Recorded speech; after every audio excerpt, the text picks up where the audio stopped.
Hey everybody, Michael Snyder here, Pacific Northwest Weather Watch. Today is October 22nd, and right now we are looking at the infrared satellite imagery here. You can see British Columbia, Washington, Oregon, Idaho, Nevada. There goes the cold front swinging through Nevada, eastern Idaho, western Montana as we speak. Introduced a lot of cold air to the Pacific Northwest. Good precipitation amounts, much needed and much appreciated here across the region. You can see the next system coming in from Monday morning, rounding through the Gulf of Alaska. Is going to impact the Pacific Northwest, bringing some more rainfall. Then a system on Tuesday night will be hot on the heels of that one as well, bringing some more precipitation. We're going to remain active through this week, towards the end of this week, in through next weekend as well, and possibly all the way in through early November here. We've got multiple threats coming up. We may build a snowpack. Then we have some potential for atmospheric rivers and windstorms coming up here in the future. Still fantasy land for now, but definitely a chance for some active weather all the way in through early November. Taking a look here closer at the visible satellite imagery, you can see the convergence zone still going on here, pushing off into the Cascades. Precipitation will be ending from north to south as we go here on into tomorrow. And you can see some cloud streets going on here. This is when cumuliform clouds rise. And when they rise, the air sinks around them. And you kind of get these streaks of clouds with rising and sinking air, as you can see there, all the way through eastern Washington and Oregon as well. Look at that cold front diving through western Montana as we speak here. A much needed precipitation across the region. Hopefully we're getting these fires squelched across the area. I know there's still an air advisory down here for southern Oregon for the Cedar Creek fire. Some of that smoke still wafting around the area down there. Look at Seattle. Temperatures just falling off the table. Well below average today, 53. Average high of 59. Got 31 hundredths of an inch of rain yesterday for SeaTac. And again, we're going to add to that total as we go through the day today. Now, taking a look here, the European, this is this morning's run, 12Z. As we put this into motion, you can see that convergence zone activity slow to go away here as we go through the overnight into tomorrow morning hours. Precipitation again ending from north to south. You can see the cold front pushing off through eastern Montana at this point. Then the next system comes through late Monday, actually late tomorrow night through Monday morning here. As you can see, the precipitation overspreading the region again as we go through the day Monday. Continues on in through Monday night. Then another system comes down on the day Tuesday across the Pacific Northwest.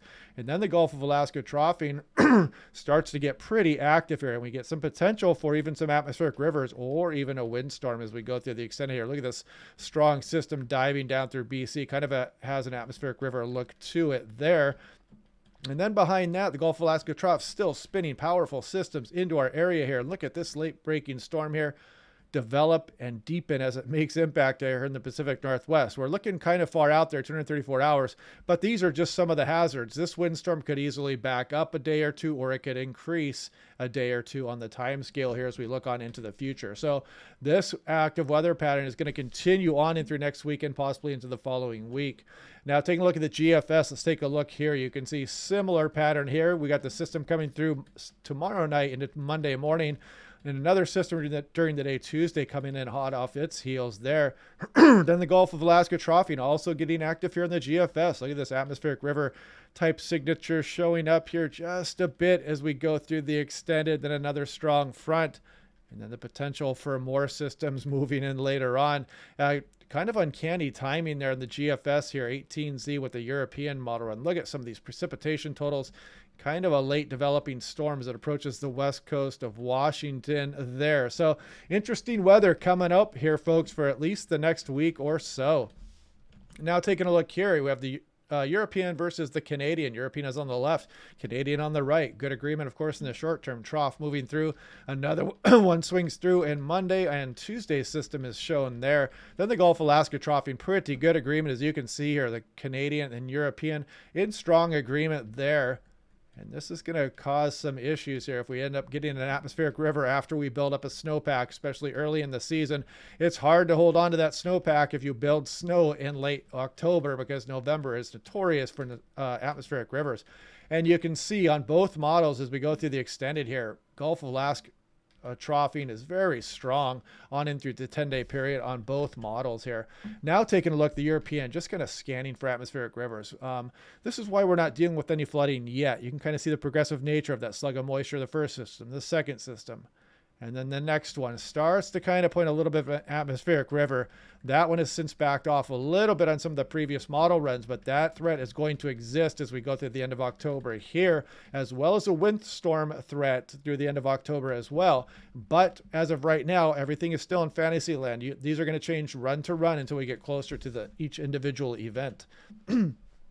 Now looking here, this is 12Z European. You can see that system just sag across the northwest, bringing lots of cold air and precipitation. There goes Monday's system there.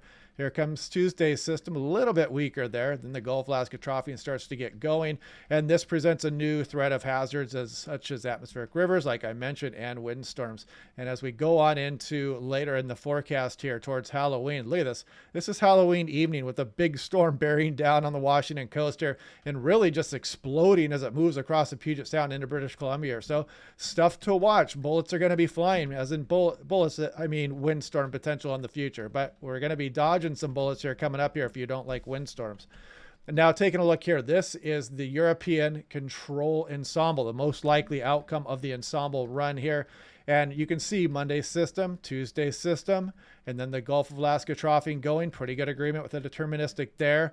That would be kind of some windstorm potential here as this trough swings through the Pacific Northwest. Gulf of Alaska reinforces itself during the day on Halloween here as well. Pretty good model agreement with that.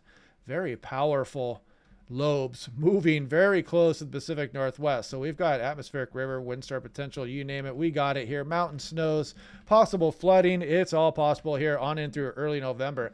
Now taking a look at Whistler, that's going to show us the freezing level here. The white is at the surface here. It means just you're below freezing there. So you can see it kind of fluctuate back and forth. Then we get this potential for some more southwesterly warm flow here, which brings the freezing level up to 7,000 feet there up into British Columbia.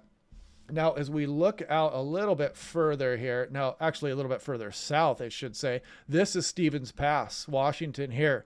Now take a look at this. You can see the fluctuations, and as you go south, it gets a lot warmer. This freezing level is all the way up past 9,000 feet here on Stevens Pass. And now as we look here, Mount Hood, well above 10,000 feet. The further south you go, of course, that makes sense. The warmer air you're going to bring into the area. So I know we like this mountain snow coming in late October. We've got to really be careful with it because it's just can be an enhancer to the flooding that can occur with the atmospheric rivers that are bound to come through the area as we go on in through November. Let's just look in Seattle-Tacoma International Airport. Total precipitation inches, all 50 European Ensemble runs here. The blue is the mean. The blue line is the mean, excuse me. The blue dotted line here is the control run. So you can see pretty good agreement here as we get into early November, building up a little bit of precipitation. Hopefully we can fill up some of the reservoirs and whatnot and get the rivers running again here. But you can see most of the ensembles have pretty good precipitation amounts, and the mean is up over 5 inches, as you can see there. Quileute Airport here. Check it out. Up over 10 inches on the control. The mean's getting up over 8 inches here. A lot of precipitation coming up here. Very active storm season coming up here, at least through early November.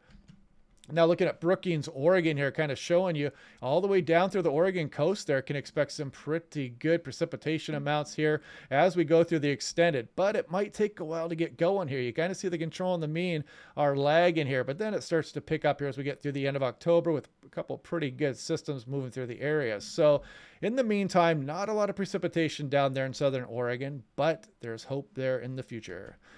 Boise here, check this out. I mean, not a lot of precip, but anything is appreciated over there, and they do generally get much less precipitation versus Seattle and Portland, Vancouver, for example.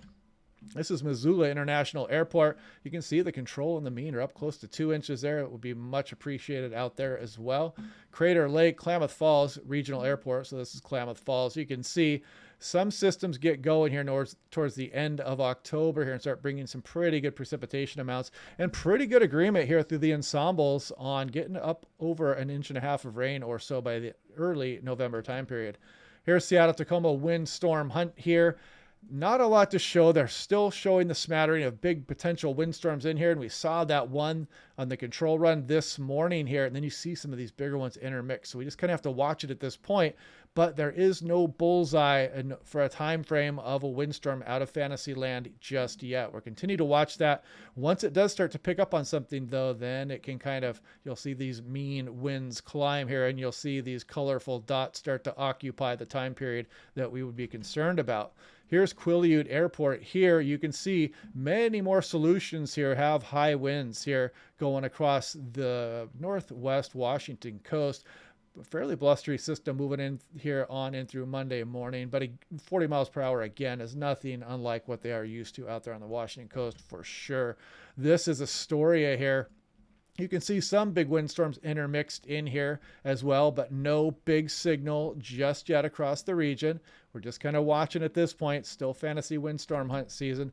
But now let's do something a little bit fun here. This is the European Weeklies here. Check this out. This goes from all the way from October 20th all the way out to December 5th here. Check this out. This is total snowfall, 10-to-1 ratio. Look at the control run. Actually had a kind of a snowstorm happening mid-November, and that is not unheard of here across Pacific Northwest. We can get lowland snows after about mid-November here across the region, and some of the other ensembles have some snow here showing up as well. This is purely just for fun. It's just fantasy, but it is kind of an interesting signal and kind of shows that it's still on the side of La Nina, and perhaps we're going to get some lowland snow maybe through November this year. Who knows? Cross your fingers if you love lowland snow, but this is just for fun right now. But this is what's known as the European Weeklies. Now, this is for Vancouver International Airport. You thought Seattle had something nice. Look at this. The control has up over 20 inches. Just ridiculous. Some of these are pretty good snowfalls here by the time we get to mid and late November here. I mean, it's painting kind of an interesting picture here we might want to watch as we go on in through the next couple of weeks. But anyway, again, just fantasy for now. This is Klamath Falls down here. Look at this. The control saying up towards 15. The mean has up towards 20 inches as you get towards the early portion of December. So cross your fingers, snow lovers. Maybe we'll get an active November here coming up too. But really, the Arctic intrusion period starts about mid-November here. That's when usually the earliest Arctic air can make it out in towards the lowlands of the sea level areas across the Pacific Northwest. So kind of an interesting signal here, and you can kind of see it turn on right there about mid-November. Here's the 6 to 10 day precipitation outlook. No big surprise here. Big bullseye on the Pacific Northwest. 8 to 14, big bullseye again on us here in the Pacific Northwest. Of course, these both would extend up into British Columbia as well. This is a tool I use. I wanted to show my new subscribers, Washington Landslide Monitoring site here. This measures just how much precipitation you get and just how much time, basically. So this is the 3-day cumulative precipitation inches on the scale here, and then the 15-day cumulative precipitation prior to 3-day precipitation inches on the bottom scale here. So if once you start getting above this red line, you start, the alarm should start going off in your head like, hey, we could start getting some landslides. And this is for Seattle Boeing Field, Payne Field, Tacoma, Seattle Tacoma Airport, and Tacoma Narrows Airport here. So nothing to worry about yet. We did pick up a little bit of precipitation, but we're nowhere near this landslide threshold here.